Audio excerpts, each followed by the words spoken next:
Today we'll be making hydrogen gas with a battery pack that consists of three 9-volt batteries wired together in series that produce 25 volts when measured with a multimeter. The battery pack will be soldered to two copper wires, and each wire will be connected to an electrode that is placed in a baking soda water solution. Hydrogen gas is formed through a process called electrolysis. Electrolysis is the act of passing a current through water, and the electricity splits that water molecule into an H2 cation and an oxygen anion.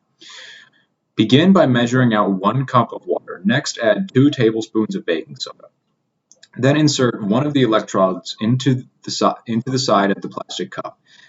In this case, I used a steel bolt to pass the negative output of the current of the battery into the water.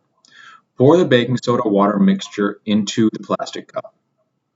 As you can see, the reaction will not start until the electrode is inserted.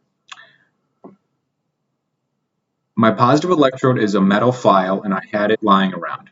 Insert the file and watch the hydrogen bubble around the negatively charged electrode, and the oxygen molecules gravitate towards the positive electrode.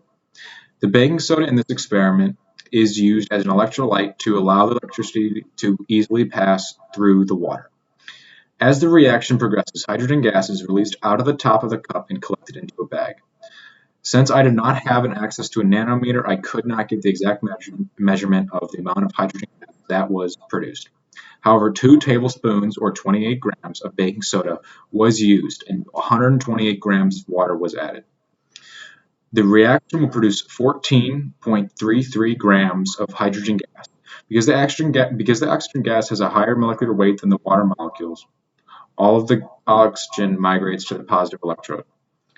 Thank you for watching my short video on electrolysis. The rest of the video consists of my written out work and a few pictures of the experiment.